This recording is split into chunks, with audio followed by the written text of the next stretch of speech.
everyone, welcome back to Xylem, welcome back to the world of English. നിങ്ങളുടെ സ്വന്തം നാച്ചു സാറാണ്. എനിക്കറിയാം നിങ്ങൾ എല്ലാവരും കുറച്ചൊരു ടെൻഷനിലാണ്. കാരണം നാളെ നമുക്ക് ഇംഗ്ലീഷ് എക്സാം ആണ്. നാളത്തെ ഇംഗ്ലീഷ് എക്സാമിൽ ഗ്രാമർ സെക്ഷനിൽ 4 മാർക്കിനോളം ചോദിക്കുന്ന ഒരു ഗ്രാമർ ടോപ്പിക്കാണ് noun phrase and verb phrase. ആ ടോപ്പിക്ക് ഗംഭീരമായി സിമ്പിളായി ഈ ഒരൊറ്റ വീഡിയോയിൽ നമ്മൾ ഡിസ്കസ് ചെയ്യും. ആൻഡ് ഇതിനെക്കുറിച്ച് ഓൾറെഡി ഒരു ബേസിക് ഐഡിയ ഉള്ള ആൾക്കാർ, ഇതിന്റെ ബേസ് ഒന്നും ആവശ്യമില്ലാത്ത ആളുകൾ ഇതിന്റെ ഇനീഷ്യൽ പാർട്ട് സ്കിപ്പ് ചെയ്യുക, നേരെ ക്വസ്റ്റ്യൻസ് ചെയ്യുന്ന ഭാഗത്തേക്ക് പോകുക. ആൻഡ് അതിന്റെ അവസാനം ഞാൻ ക്വസ്റ്റ്യൻ കൊടുത്തിട്ടുണ്ട്, അതിന്റെ ആൻസർ ഒന്ന് കമന്റ് ബോക്സിൽ രേഖപ്പെടുത്തുക, വീഡിയോ ലൈക്ക് ചെയ്യുക, മാക്സിമം എക്സാം എഴുതുന്ന നിങ്ങളുടെ ഫ്രണ്ട്സിനൊക്കെ ഈ ലിങ്ക് ഷെയർ ചെയ്യുക. ആൻഡ് സാർ, അടുത്ത ചോദ്യം, സാർ എല്ലാം പഠിച്ചു കഴിഞ്ഞിട്ടില്ല, നാളെ എക്സാം ആണ്, ഇതാണ് നിങ്ങളുടെ ടെൻഷൻ എങ്കിൽ ഇന്ന് വൈകുന്നേരം കൃത്യം 7 മണിക്ക് നമ്മുടെ ചാനലിൽ നടക്കുന്ന ഇംഗ്ലീഷിന്റെ മെഗാ മാരത്തോണിലേക്ക് നിങ്ങളെ ഞാൻ സ്വാഗതം ചെയ്യുന്നു. അവിടെ എല്ലാ കാര്യങ്ങളും ഗ്രാമറും ഡിസ്കോഴ്സുകളും ഒക്കെ എക്സാം പോയിന്റ് ഓഫ് വ്യൂവിൽ ഒരു കാര്യം പോലും വിടാതെ കൃത്യമായി നമ്മൾ പഠിക്കും. അത് നാച്ചു സാർ നിങ്ങൾക്ക് തരുന്ന ഉറപ്പാണ്. സോ നിർബന്ധമായിട്ടും അങ്ങോട്ട് വരിക. താഴെ ലൈവിന്റെ ലിങ്ക് പിൻ ചെയ്ത് വെച്ചിട്ടുണ്ട്. ഇപ്പൊ തന്നെ ലൈക്ക് ചെയ്യുക, നോട്ടിഫിക്കേഷൻ എനേബിൾ ചെയ്ത് വെക്കുക. 7 മണിക്ക് നമ്മൾ ഇവിടെ കാണുന്നു. So let's discuss the topic. Noun phrase and verb phrase എന്നുള്ളത് വളരെ സിമ്പിൾ ആയിട്ടുള്ള ഒരു ടോപ്പിക്കാണ്. നമ്മൾ അതിനെ ചുമ്മാ കോംപ്ലിക്കേറ്റഡ് ആക്കുന്നതാണ്. കാരണം എന്താ അറിയോ, നാളെ നിങ്ങളോട് ചോദിക്കാൻ പോകുന്നത് ഈ രണ്ട് കാര്യങ്ങളാണ്. ഒന്നാമത് ചോദിക്കും, നിങ്ങൾക്കൊരു 2-3 സെന്റൻസ് തന്നിട്ട് ചോദിക്കും, pick out the noun phrase in the subject position. ഇതാണ് ആദ്യത്തെ ചോദ്യം, pick out the noun phrase in the subject position. അടുത്ത ചോദ്യം ഇതാണ്, pick out the verb phrase in the following sentence. Pick out the verb phrase in the following sentence. And നമുക്ക് ഇതിനെ ഒന്ന് simplify ചെയ്യാം. നമ്മൾ ഈ നൗൺ ഫ്രേസിന്റെ സബ്ജക്റ്റ് പൊസിഷൻ എന്ന് കേൾക്കുമ്പോൾ ഒരു ബുദ്ധിമുട്ടുണ്ട്. എന്താണ് ഈ നൗൺ ഫ്രേസിന്റെ സബ്ജക്റ്റ് പൊസിഷൻ? ഞാൻ നിങ്ങളോട് രഹസ്യം പറഞ്ഞുതരാം. ഇങ്ങോട്ട് വാ. നൗൺ ഫ്രേസിന്റെ സബ്ജക്റ്റ് പൊസിഷൻ എന്ന് പറഞ്ഞു കഴിഞ്ഞാൽ ഒരു സെന്റൻസിലെ സബ്ജക്റ്റ് ആണ്. സാർ ചുമ്മാ പറയല്ലേ? അല്ല സാർ, ശരിക്കും പറഞ്ഞതാണ്. ഒരു സെന്റൻസിലെ സബ്ജക്റ്റിനെയാണ് എന്ത് വിളിക്കുന്നത്? നൗൺ ഫ്രേസിന്റെ സബ്ജക്റ്റ് പൊസിഷൻ എന്ന് വിളിക്കുന്നത്. ഞാൻ നിങ്ങൾക്ക് എല്ലാവർക്കും ഇഷ്ടമുള്ള ഒരു സെന്റൻസ് എഴുതരാം, ശ്രദ്ധിച്ചു കേട്ടോളെ. All the students of Xylem got full A+. Yes, അപ്പൊ സൈലത്തിലെ എല്ലാ കുട്ടികൾക്കും എന്ത് കിട്ടുന്നു? ഫുൾ A+ കിട്ടി എന്ന് ഞാൻ പറയുന്നു. ഇതൊരു സെന്റൻസ് ആണ്. ഈ സെന്റൻസിലെ സബ്ജക്റ്റ് ആരാണ്? ഈ സെന്റൻസിലെ സബ്ജക്റ്റ് ഓൾ ദ സ്റ്റുഡൻസ് ആണോ? അല്ല, എല്ലാ സ്റ്റുഡൻസും നമ്മുടെ സബ്ജക്റ്റ് അല്ല.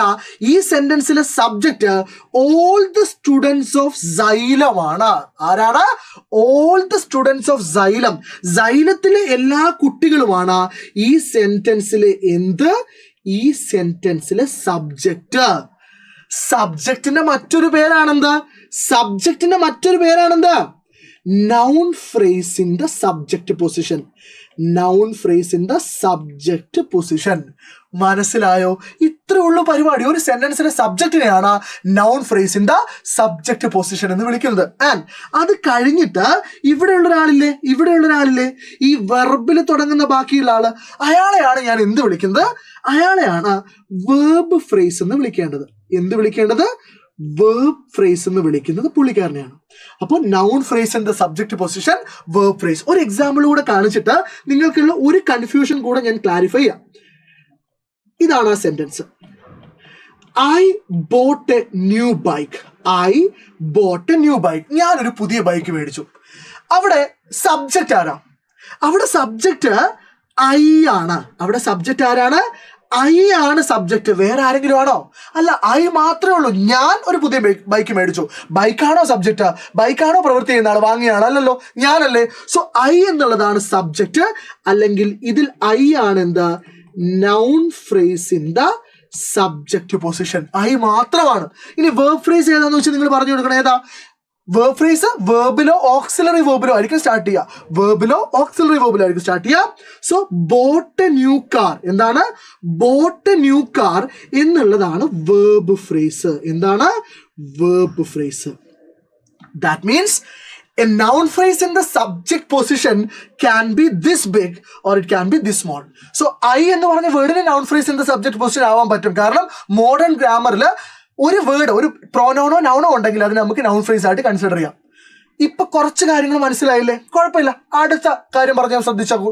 ഞാനിവിടെ 4 സെന്റൻസ് കൊടുത്തിട്ടുണ്ട്. ആ 4 സെന്റൻസിലെയും സബ്ജക്റ്റ് അല്ലെങ്കിൽ നൗൺ ഫ്രേസിന്റെ സബ്ജക്റ്റ് പൊസിഷൻ ഏതാണ് എന്നൊന്ന് ഗസ് ചെയ്തേ. വീഡിയോ പോസ്റ്റ് ചെയ്തോളൂ. യെസ്, ആദ്യത്തെ സെന്റൻസ് ഞാൻ വായിക്കുകയാണ്. ആദ്യത്തെ സെന്റൻസ് നോക്കിയേ. Cat is sitting on the windowsill. വിൻഡോസില്ലിൽ പൂച്ച ഇരിക്കുന്നു, അല്ലെങ്കിൽ പൂച്ച വിൻഡോസില്ലിൽ ഇരിക്കുന്നു. അവിടെ സബ്ജക്റ്റ് ആരാ? പൂച്ചയാണ്, കാറ്റ് ആണ്. അല്ലെങ്കിൽ നൗൺ ഫ്രേസിന്റെ സബ്ജക്റ്റ് പൊസിഷൻ ആരാ? കാറ്റ് മാത്രമാണ്. രണ്ടാമത്തെ സെന്റൻസ് വായിക്കുക. The cat is sitting on the windowsill. The പൂച്ച വിൻഡോസിൽ ഇരിക്കുന്നു. ആര്? വെറും പൂച്ചയാണോ? ഏത് പൂച്ചയാണ്? ദ പൂച്ച. പൂച്ചയുടെ കൂടെ ദ എന്ന് പറഞ്ഞൊരു ഡിറ്റർമിനർ കൂടെയുണ്ട്. സോ രണ്ടാമത്തതിൽ സബ്ജക്റ്റ് അല്ലെങ്കിൽ നൗൺ ഫ്രേസിന്റെ സബ്ജക്റ്റ് പൊസിഷൻ എന്ന് പറയുന്നത് ദ കാറ്റ് ആണ്. മൂന്നാമത്തത് the black cat is sitting on the windowsill എന്ന് പറഞ്ഞാൽ എന്താ? ദ കറുത്ത പൂച്ച വിൻഡോസിൽ ഇരിക്കുന്നു. ദ പൂച്ചയാണോ? വെറും പൂച്ചയാണോ? അല്ല, ദ കറുത്ത പൂച്ച. അവിടെ പൂച്ച എന്ന ഹെഡ് നൗണിന്റെ കൂടെ കാറ്റ് എന്ന് പറഞ്ഞ ഹെഡ് നൗണിന്റെ കൂടെ ബ്ലാക്ക് എന്ന് പറഞ്ഞ അഡ്ജക്റ്റീവും ദ എന്ന് പറഞ്ഞ ഡിറ്റർമിനറും ഉണ്ട്. സോ മൂന്നാമത്തതിൽ ദ ബ്ലാക്ക് കാറ്റ് ആണ് സബ്ജക്റ്റ് അല്ലെങ്കിൽ നൗൺ ഫ്രേസിന്റെ സബ്ജക്റ്റ് പൊസിഷൻ. ഇതാ പരീക്ഷ ചോദിക്കാം. അടുത്തത് the black cat with green eyes is sitting on the windowsill. Malayalam പച്ചക്കണ്ണുള്ള കറുത്ത പൂച്ച വിൻഡോസിൽ ഇരിക്കുന്നു. സോ അവിടെ ദ ബ്ലാക്ക് കാറ്റ് ആണോ എന്റെ സബ്ജക്റ്റ്? അല്ല, പച്ചക്കണ്ണുള്ള കറുത്ത പൂച്ചയാണ് അല്ലെ. The black cat with green eyes is sitting on the windowsill. ഞാൻ പറഞ്ഞ മനസ്സിലായോ? സോ ഒന്നാമത്തെ സെന്റൻസിൽ നൗൺ ഫ്രേസ് ഇതാണ്. നാലാമത്തെ സെന്റൻസിൽ നൗൺ ഫ്രേസിന്റെ സബ്ജക്റ്റ് പൊസിഷൻ ഇതാണ്. അതിന്റെ ഒരു പ്രോഗ്രഷൻ മനസ്സിലാവുന്നുണ്ടോ നിങ്ങൾക്ക്? അതിന് വേണ്ടിയിട്ടാണ് ഈ എക്സാമ്പിൾ കൊടുത്തത്. ഓക്കെ, ആൻഡ് ഇതിന്റെ വേർബ് ഫ്രേസ് സെയിമാ. ഏതാ വേർബ് ഫ്രേസ്? ഈ സിറ്റിംഗ്, ഈ സിറ്റിംഗ്, ഈ സിറ്റിംഗ്, ഈ സിറ്റിംഗ്. ഇത്രയുള്ള വേർബ് ഫ്രേസ്. മുഴുവൻ എഴുതേണ്ട ആവശ്യമില്ല. കാരണം ഇതിനെ നമ്മൾ വിളിക്കുക ഈ ഓൺ എന്ന് പറഞ്ഞ പ്രപ്പോസിഷൻ, ഈ ഓൺ എന്ന് പറഞ്ഞ പ്രപ്പോസിഷനിൽ തുടങ്ങുന്ന ഈ ഫ്രേസിനെ നമ്മൾ വിളിക്കുക പ്രപ്പോസിഷണൽ ഫ്രേസ് എന്നാണ്. പ്രപ്പോസിഷണൽ ഫ്രേസ് എന്നാണ്. സോ അതുകൂടെ അതിന്റെ കൂടെ എഴുതേണ്ട ആവശ്യമില്ല, തെറ്റിക്കരുത് കേട്ടോ. അതുകൂടെ എഴുതേണ്ട ആവശ്യമില്ല. കാരണം ഇവിടെ ഓൺ എന്ന് പറഞ്ഞ വേർഡ് ഒരു പ്രപ്പോസിഷൻ ആണ്. സോ ഓണിൽ തുടങ്ങുന്നതുകൊണ്ട് ആ ഫ്രേസിനെ ഞാൻ പ്രപ്പോസിഷണൽ ഫ്രേസ് എന്ന് വിളിക്കും. മനസ്സിലായോ? ശരി, ഇത് നോക്കിക്കോളെ. ഈ 4 സെന്റൻസിലെ നൗൺ ഫ്രേസിന്റെ സബ്ജക്ട് പൊസിഷൻ അല്ലെങ്കിൽ നൗൺ ഫ്രേസ് പറഞ്ഞേ നിങ്ങൾ. എന്നിട്ട് വേർബ് ഫ്രേസും പറയാം. ഒന്നാമത്തെ sentence, students are suspended from the class. സ്റ്റുഡൻസിനെ ക്ലാസ്സിൽ നിന്ന് സസ്പെൻഡ് ചെയ്തു. അവിടുത്തെ സബ്ജക്റ്റ് ആരാ? സ്റ്റുഡൻസ് ആണ് സസ്പെൻഡ് ചെയ്യപ്പെട്ടത്. ആരാ സസ്പെൻഡ് ചെയ്യപ്പെട്ടത്? സ്റ്റുഡൻസ് ആണ്. സോ സ്റ്റുഡൻസ് എന്നുള്ളതാണ് നൗൺ ഫ്രേസ്. സ്റ്റുഡൻസ് എന്നുള്ളതാണ് എന്താ? നൗൺ ഫ്രേസിന്റെ സബ്ജക്ട് പൊസിഷൻ. രണ്ടാമത്തത്, students in the class 10 are suspended from the class എന്ന് പറഞ്ഞാൽ എന്താ? 10ാം ക്ലാസ്സിലെ കുട്ടികൾ ക്ലാസ്സിൽ സസ്പെൻഡ് ചെയ്യപ്പെട്ടു. അവിടെ വെറും സ്റ്റുഡൻസ് ആണോ നൗൺ ഫ്രേസിന്റെ സബ്ജക്ട് പൊസിഷൻ? നമ്മൾ സബ്ജക്ട് എന്നുള്ള മാറ്റിയിട്ട് കുറച്ചുകൂടെ ഗംഭീരമുള്ള വേർഡ് പറയാണ് നൗൺ ഫ്രേസിന്റെ സബ്ജക്ട് പൊസിഷൻ. ഏതാണ്? സ്റ്റുഡൻസ് ഇൻ ക്ലാസ് 10 ആണ്.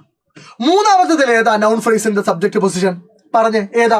Yes, all the students in class ആണ്. ഓൾ ദ സ്റ്റുഡൻസ്, അവിടെ ഓൾ കൂടെ വരും. നാലാമത്തതിലോ all the students in class 10 who have not submitted their notebook are suspended from the class. 10ാം ക്ലാസ്സിലെ notebook submit ചെയ്യാത്ത എല്ലാ കുട്ടികളും ക്ലാസ്സിൽ നിന്ന് സസ്പെൻഡ് ചെയ്തു. I want you to read it twice. 10ാം ക്ലാസ്സിലെ എല്ലാ കുട്ടികളെയും സസ്പെൻഡ് ചെയ്തു എന്നല്ല പറയുന്നത്. 10ാം ക്ലാസ്സിലെ നോട്ട്ബുക്ക് സബ്മിറ്റ് ചെയ്യാത്ത എല്ലാ കുട്ടികളും സസ്പെൻഡ് ചെയ്യപ്പെട്ടു. നോക്കൂ, ഓൾ ദ സ്റ്റുഡൻസ് ആണോ നൗൺ ഫ്രേസിന്റെ സബ്ജക്ട് പൊസിഷൻ അല്ലെങ്കിൽ ഈ സെന്റൻസിന്റെ സബ്ജക്ട്? അല്ല. പിന്നെയോ all the students in class 10 ആണോ? അല്ല. പിന്നെയോ all the students in class 10 who have not submitted their notebook. ഇവിടെ ഈ വിച്ച്, വേർ, ഹൂ എന്നൊക്കെ പറഞ്ഞ വേർഡ് വരുമ്പോൾ ഒന്ന് സൂക്ഷിച്ചാൽ നല്ലതാണ്. കാരണം മിക്കവാറും അതുകൂടെ എന്തിൽ പെടും? നൗൺ ഫ്രേസിന്റെ സബ്ജക്ട് പൊസിഷനിൽ പെടും. ശരി, വേർബ് ഫ്രേസ് ഏതാ? വേർബ് ഫ്രേസ് സിമ്പിളാ. Are suspended, are suspended, are suspended, are suspended. ഇനി നിങ്ങൾ ഫ്രം ദ ക്ലാസ് കൂടെ എഴുതിയാലും നിങ്ങൾക്ക് മാർക്ക് കിട്ടും. പക്ഷെ from the class actually prepositional phrase ആണ്. കാരണം ഫ്രം എന്ന് പറഞ്ഞ വേർഡ് നിന്ന് സ്റ്റാർട്ട് ചെയ്യുന്നുണ്ടല്ലോ. ഫ്രം ഒരു പ്രപ്പോസിഷൻ ആയതുകൊണ്ട് ഫ്രം ദ ക്ലാസ് എന്നുള്ളത് എന്ത് ഫ്രേസ് ആണ്? പ്രപ്പോസിഷണൽ ഫ്രേസ് ആണ്. അപ്പൊ പ്രപ്പോസിഷണൽ ഫ്രേസ് അഥവാ കാലക്കേടിന് പരീക്ഷയ്ക്ക് ചോദിച്ചാലും എൻ്റെ മക്കൾക്ക് എഴുതാൻ പറ്റണം. ഈ ഓണ്, അറ്റ്, ഇന്ന്, ഫ്രം ഇതിലൊക്കെ തുടങ്ങുന്ന ഫ്രേസിനെയാണ് പ്രപ്പോസിഷണൽ ഫ്രേസ് എന്ന് വിളിക്കുന്നത്. ഓക്കെ, അപ്പൊ ഇതെന്താണ്? ഇത് നൗൺ ഫ്രേസ് ആണ്, ഇത് വേർബ് ഫ്രേസ് ആണ്, ഇത് പ്രപ്പോസിഷണൽ ഫ്രേസ് ആണ്. ക്ലിയർ ആയി എന്ന് വിചാരിക്കുന്നു. ഈ ക്ലാരിറ്റി നിങ്ങൾക്ക് വേണം. കാരണം ഇത് ക്രിസ്മസ് പരീക്ഷയ്ക്ക് വേണ്ടി നമ്മൾ മാത്രം പഠിക്കുന്നതല്ല. പിന്നെയോ ഇത് കൊല്ല പരീക്ഷയ്ക്ക് വേണം, SSLC എക്സാമിന് വേണം. അങ്ങനെയാണെങ്കിൽ എൻ്റെ ചോദ്യം ഇതാണ്, ഈ ഓരോ സെന്റൻസിലെയും സബ്ജക്ട് അല്ലെങ്കിൽ നൗൺ ഫ്രേസിന്റെ സബ്ജക്ട് പൊസിഷൻ ഏതാണെന്ന് പറയാൻ പറ്റുമോ? She danced gracefully at the ball. Ball എന്ന് പറഞ്ഞാൽ ഡാൻസ് പാർട്ടി. അവള് ഡാൻസ് പാർട്ടിയിൽ ഗ്രേസ്ഫുൾ ആയിട്ട് ഡാൻസ് കളിച്ചു. അവിടെ നൗൺ ഫ്രേസ് അല്ലെങ്കിൽ സബ്ജക്റ്റ് ഏതാണ്? ഷീ ആണ്. രണ്ടാമത്തതിൽ I painted a vibrant landscape on the canvas. അവ എടുത്തോ, ഞാൻ ക്യാൻവാസിൽ ഒരു വൈബ്രന്റ് ലാൻഡ്സ്കേപ്പ് വരച്ചു. അവിടെ സബ്ജക്റ്റ് അല്ലെങ്കിൽ നൗൺ ഫ്രേസിന്റെ സബ്ജക്റ്റ് പൊസിഷൻ ആരാ? ഐ മാത്രമാണ്, ഒരൊറ്റ വേർഡ് ഐ, വേറെ ഒന്നുമില്ല. പിന്നെയോ മൂന്നാമത്തത് he played the piano beautifully during the കൺസേർട്ടിന്റെ സമയത്ത് അവൻ മനോഹരമായി പിയാനോ പ്ലേ ചെയ്തു. അവനാണ് പ്ലേ ചെയ്തത്, പിയാനോ അല്ല. പിന്നെയോ അപ്പൊ സബ്ജക്ട് ഏതാണ് അല്ലെങ്കിൽ നൗൺ ഫ്രേസിന്റെ സബ്ജക്ട് പൊസിഷൻ ഏതാണ്? ഹി ആണ്. അടുത്തത് they completed the project ahead of the schedule. അവർ ഷെഡ്യൂളിന് മുമ്പ് പ്രൊജക്ട് കംപ്ലീറ്റ് ചെയ്തു. അവർ ആരാ കംപ്ലീറ്റ് ചെയ്തത്? ദേ ആണ്. അടുത്തതിൽ ഏതാണ് നൗൺ ഫ്രേസിന്റെ സബ്ജക്ട് പൊസിഷൻ? വി ആണ്.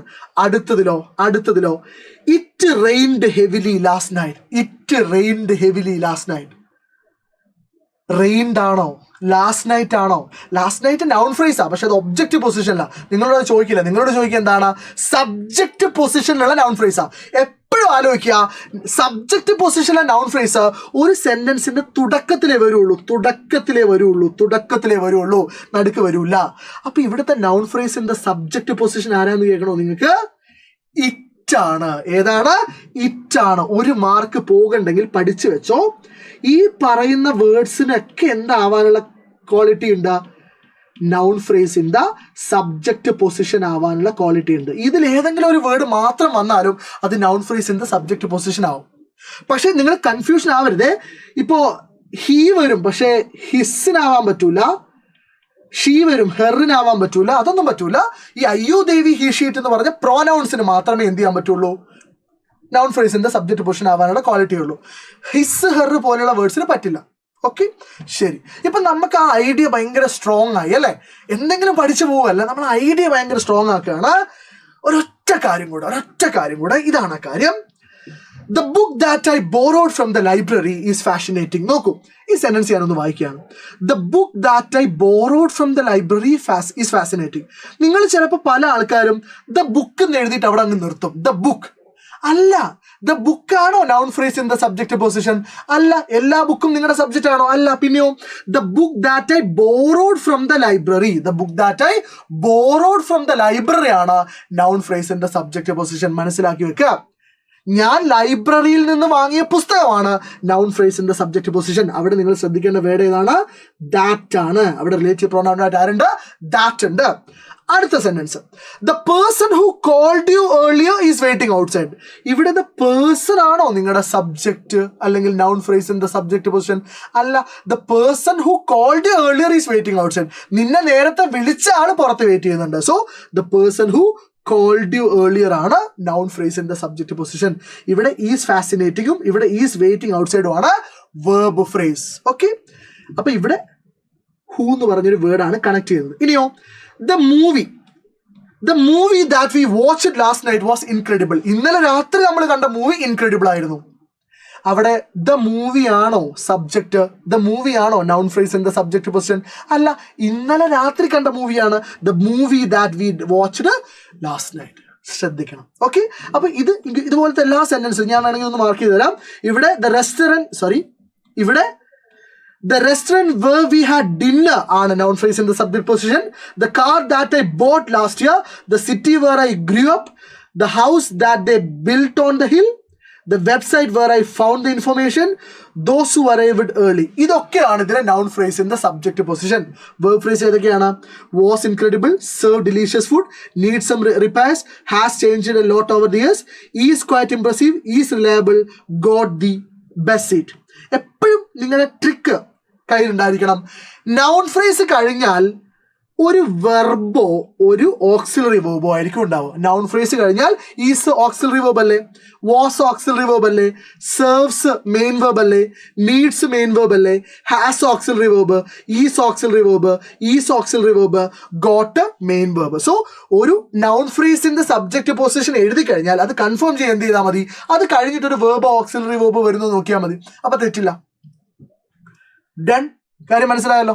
സോ ലേഡീസ് ആൻഡ് ജെന്റിൽമാൻ, നമ്മള് noun phrase in the subject position എന്താന്ന് പഠിച്ചു, വെർബ് ഫ്രേസ് പഠിച്ചു, ഈവൻ പ്രപ്പോസിഷണൽ ഫ്രേസ് ചോദിച്ചാൽ പോലും നമുക്ക് എഴുതാൻ അറിയാം. ഇനി നമ്മൾ ചെയ്യാൻ പോകുന്നത് കുറച്ച് ക്വസ്റ്റ്യൻസ് പ്രാക്ടീസ് ചെയ്യലാണ്. കാരണം എക്സാമിനേഷൻ ഹാളിൽ ക്വസ്റ്റ്യൻ കാണുന്ന സമയത്ത് അതിനെങ്ങനെ ടാക്കിൾ ചെയ്യണം എന്ന നല്ല ധാരണ നമുക്ക് ഉണ്ടാവണം. നമുക്ക് ആദ്യം ഒരു പ്രീവിയസ് ഇയർ ക്വസ്റ്റ്യൻ നോക്കാം. നോക്കിയ ചോദ്യം നിങ്ങൾ കണ്ടിട്ടുണ്ട്, എനിക്കറിയാം. Read the passage carefully and pick out any two noun phrase in the subject position. Pick out any two noun phrases. 2 noun phrase കണ്ടുപിടിക്കാനാണ് നിങ്ങളോട് പറഞ്ഞത്. ശരിയാണ്. സോ 2 കണ്ടുപിടിച്ച് നിങ്ങൾക്ക് 2 മാർക്ക് കിട്ടും. നൗൺ ഫ്രേസ് മാത്രമേ കണ്ടുപിടിക്കാൻ പറഞ്ഞിട്ടുള്ളൂ. Noun phrase in the subject position, verb ഫ്രേസും പ്രപ്പോസിഷണൽ ഫ്രേസും കണ്ടുപിടിക്കാൻ പറഞ്ഞിട്ടില്ലെങ്കിൽ നിങ്ങൾ ചെയ്യണ്ട. 2 അല്ലേ കണ്ടുപിടിക്കേണ്ടത്. നമുക്ക് നോക്കാം ഇതിൽ എത്ര സെന്റൻസുകൾ ഉണ്ട് നോക്കാം. ഒന്നാമത്തെ sentence, Tarun was a mediocre student. ഇതൊരു സെന്റൻസ് ആണല്ലോ, അപ്പൊ അതിലൊരു noun phrase in the subject position ഉണ്ടാവും. രണ്ടാമത്തത്, he could barely satisfy his parents. 2 sentence. His elder brother always made the family proud. 3ാമത്തെ sentence, his family and his friend didn't support him when he failed in the examination. So we have actually 4 sentences here. 4 sentence ഉണ്ടാവുന്ന സമയത്ത് 4 noun phrase in the subject position ഉണ്ടാവും. നിങ്ങൾ അതിൽ 8 കണ്ടുപിടിച്ചാൽ മതി, 2 എഴുതിയാൽ മതി. നോക്കൂ, നിങ്ങളുടെ ക്വസ്റ്റ്യൻ പേപ്പറിൽ ഇതൊരു 36th ക്വസ്റ്റ്യൻ ആണെന്ന് വിചാരിക്കും. സോ നിങ്ങളോട് എത്ര എഴുതാനാണ് പറഞ്ഞത്? 2. ഓക്കെ, അപ്പൊ നിങ്ങൾ 2 സ്റ്റാർ ഇട്ട് വെക്കുക. നോക്കാം നമുക്ക്. ഒന്നാമത്തെ സെന്റൻസിൽ Tarun was a mediocre student. Tarun ഒരു മീഡിയോക്കർ സ്റ്റുഡന്റ് ആണ്. അവിടെ തരുണാണ് എന്ത്? Noun phrase in the subject position. Verb phrase ഏതാ? Was a mediocre student. അപ്പൊ നിങ്ങൾ അതൊക്കെ എഴുതണോ? വേണ്ട, നിങ്ങൾ ഒരു noun phrase in the subject position എഴുതുക, തരുൺ. രണ്ടാമത്തെ സെന്റൻസ് നോക്കി നിങ്ങൾ, he could barely satisfy his parents. അവന്റെ പാരന്റ്സിനെ സാറ്റിസ്ഫൈ ചെയ്യാൻ പറ്റിയില്ല. സോ അവന്റെ പാരന്റ്സിനെ സാറ്റിസ്ഫൈ ചെയ്യാൻ പറ്റിയില്ല. അവിടെ നിങ്ങൾ എപ്പോഴും ആലോചിക്കുക, noun phrase in the subject position ഒരു സെന്റൻസിന്റെ തുടക്കത്തിലാണ്, ബിഗിനിങ്ങിലാണ് ഉണ്ടാവുക. സോ ഇവിടെ ഹി ആണ് noun phrase in the subject position. Could barely satisfy his parents ആണ് വെർബ് ഫ്രേസ്. സോ മറ്റൊരു noun phrase in the subject പൊസിഷനും കൂടെ കിട്ടി, ഹി. ശരി, ഇത്ര എഴുതി കഴിഞ്ഞാൽ നിങ്ങൾക്ക് 2 മാർക്ക് കിട്ടി. പരീക്ഷാ പേപ്പറിൽ ഇത്രയും എഴുതി കഴിഞ്ഞാൽ ഓക്കെ, ടിക്ക് 2 മാർക്ക് കിട്ടി. ഇനി 4 noun phrase in the subject position ഇതിലുണ്ട്. അപ്പൊ നമ്മൾ 4 ഒന്ന് കണ്ടുപിടിച്ച് നോക്കാം. ഓക്കെ, ശരി. അടുത്ത സെന്റൻസ് വായിക്കുക. His elder brother always made the family proud. അവന്റെ എൽഡർ ബ്രദർ എപ്പോഴും അവന്റെ ഫാമിലിയെ പ്രൗഡ് ആക്കി. അവിടെ അവന്റെ എൽഡർ ബ്രദർ ആണ് noun phrase in the subject position. Verb phrase ഏതാണ്? Always made the family proud. അടുത്ത sentence, his family and his friends didn't support him when he failed in the examination. അവന്റെ ഫാമിലിയും അവന്റെ സുഹൃത്തുക്കളും അവനെ പരീക്ഷയ്ക്ക് തോറ്റപ്പോൾ സപ്പോർട്ട് ചെയ്തില്ല. അപ്പൊ അവിടെ അവന്റെ ഫാമിലി മാത്രമാണോ സബ്ജക്ട്? അല്ല, പിന്നെയോ his family and his friends വരെയാണ് noun phrase in the subject position. Didn't support him when he failed in the examination വേണ്ട, ഡിഡ്ന്റ് സപ്പോർട്ട് ഹിം ആണ് വെർബ് ഫ്രേസ്. സോ 4 ഉണ്ട് ഇതില്. 4 noun phrase in the subject position ഉണ്ട്. 2 എഴുതി അതൊക്കെ മാർക്കാണ്. 3, 4 ഏതൊക്കെയാണ്? ഇതൊരു noun phrase in the subject position ആണ്, ഇതൊരു noun phrase in the subject position ആണ്. നിങ്ങൾക്ക് നല്ല ക്ലാരിറ്റി കിട്ടുന്നുണ്ട് എന്ന് ഞാൻ വിശ്വസിക്കുന്നു. ഈ ക്ലാരിറ്റി ഭയങ്കര ഇമ്പോർട്ടന്റ് ആണ്. ഓക്കെ, സോ അടുത്ത പരീക്ഷയ്ക്ക് വെർബ് ഫ്രേസ് ചോദിച്ചാലും പ്രപ്പോസിഷണൽ ഫ്രേസ് ചോദിച്ചാലും നമ്മൾ എഴുതും. Okay, yes. അടുത്തത് വേഗത്തിൽ സ്പീഡിൽ നിങ്ങൾക്ക് ഇതിൽ നൗൺ ഫ്രേസും വെർബ് ഫ്രേസും പറയാൻ പറ്റുന്നുണ്ട്. നോക്ക്, ഐ ഹാവ്, ഇത് ഒക്കെ from the chapter The Jungle Air Crash by Juliana Kopke. Okay, I have always enjoyed flying. ഞാൻ എപ്പോഴും ഫ്ലൈയിങ് എൻജോയ് ചെയ്തിട്ടുണ്ടായിരുന്നു. അവിടെ noun phrase in the subject position ഏതാണ്? ഐ ആണ്. ഐ മാത്രമാണ്. ഹാവ് ഓൾവേസ് എൻജോയ്ഡ് ഫ്ലൈയിങ് ആണ് എന്ത്? Verb phrase. മനസ്സിലാവുന്നുണ്ടല്ലോ? ശരി. അടുത്തത്, my mother and I boarded Lansa Airlines flight 508. അവിടെ my mother and I, my mother മാത്രമല്ല എൻ്റെ അമ്മയും ഞാനുമാണ് subject. Boarded Lansa Airlines flight 508 ആണ് എന്ത്? വെർബ് ഫ്രേസ് എന്ന് പറയുന്നത്. അടുത്തത്, nights in the jungle are attractive only in films. കാട്ടിലെ രാത്രികള് സിനിമകൾ മാത്രമാണ് അട്രാക്റ്റീവ്. അവിടെ നൈറ്റ്സ് ആണോ നിങ്ങളുടെ സബ്ജക്ട്? അല്ല. അപ്പൊ വേറെ പ്രശ്നം കൂടെ ഉണ്ട്, ഇന്ന് വെർബല്ല. നമുക്ക് noun phrase in the subject position കഴിഞ്ഞ് ഇമ്മീഡിയറ്റ് ആയിട്ട് എന്ത് വരണം? വെർബ് വരണം. അപ്പൊ അല്ല. പിന്നെയോ നൈറ്റ്സ് ഇൻ ദ ജംഗിൾ ആണ്, കാട്ടിലെ രാത്രികളാണ് noun phrase in the subject position. Verb phrase ചെയ്താ are attractive only in films. മക്കളെ, ഇപ്പൊ നിങ്ങൾക്ക് ഇതിന് ചെയ്യാൻ പറ്റുന്നില്ലേ? നിങ്ങൾക്ക് അറിഞ്ഞുകൂടാത്ത അല്ലെങ്കിൽ കൺഫ്യൂഷനുള്ള ഒരു കോൺസെപ്റ്റ് ഇപ്പൊ നിങ്ങൾക്ക് സ്വന്തമായിട്ട് ചെയ്യാൻ പറ്റുന്നില്ലേ? നല്ല കാര്യമല്ലേ? നിങ്ങൾ എന്ത് ചെയ്യുക? നിങ്ങളുടെ സന്തോഷം, ഓക്കെ സാർ എല്ലാം മനസ്സിലായി സാർ, അടിപൊളിയായിട്ട് മനസ്സിലായി എന്നൊന്ന് കമന്റ് ബോക്സിൽ കമന്റ് ഇട്ട് ഞാൻ വായിക്കേണ്ടത്.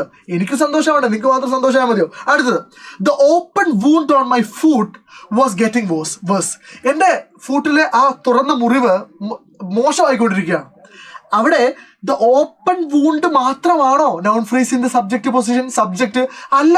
The open wound on my foot, എന്റെ ഫുട്ടിലെ ഓപ്പൺ വൂണ്ട് എന്തായിക്കൊണ്ടിരിക്കുകയാണ്? വേഴ്സ് ആയിക്കൊണ്ടിരിക്കുകയാണ്. ആൻഡ് വാസ് ഗെറ്റിംഗ് വേഴ്സ് ആണ് എന്ത്? Verb phrase. ഓക്കെ, അടുത്തത് all I could hear were frogs croaking. All I could hear were frogs croaking. നമ്മളത് പറയാതെ പറഞ്ഞു നോക്കി. എനിക്ക് ആകെ കേൾക്കാൻ പറ്റുന്നത് തവളകൾ കരയുന്നതായിരുന്നു. എനിക്ക് ആകെ കേൾക്കാൻ പറ്റുന്നത് തവളകൾ കരയുന്നതായിരുന്നു. സോ അവിടുത്തെ സബ്ജക്റ്റ് ആരാ? എനിക്ക് ആകെ കേൾക്കാൻ പറ്റുന്നതാണ്. So all I could hear ആണ് എന്താ? നൗൺ ഫ്രേസിന്റെ സബ്ജക്റ്റ് പൊസിഷൻ. വെർബ് ഫ്രേസ് ഏതാണ്? were frogs croaking. കിട്ടിയല്ലോ, പരിപാടി കഴിഞ്ഞല്ലോ. സോ നാളത്തെ പരീക്ഷയ്ക്ക് നിങ്ങൾ ഗംഭീരമായിട്ട് എഴുതുമെന്ന് എനിക്കറിയാം. ആൻഡ് നിങ്ങൾക്ക് ഞാനൊരു ക്വസ്റ്റ്യൻ തരുവാണ്. ഈ ക്വസ്റ്റ്യൻ്റെ ആൻസർ ഇതില് വേർബ് ഫ്രേസ് ഏതാണ്? നൗൺ ഫ്രേസ് നിങ്ങൾക്ക് കിട്ടുമെന്ന് എനിക്കറിയാം. ഇതിലെ വേർബ് ഫ്രേസ് ഏതാണ് എന്നൊന്ന് കമന്റ് ബോക്സിൽ കമന്റ് ചെയ്യുക. ആൻഡ് ഈ വീഡിയോയെ കുറിച്ചുള്ള നിങ്ങളുടെ അഭിപ്രായങ്ങൾ അറിയിക്കുക. So people, I wish you all the best. Happy learning.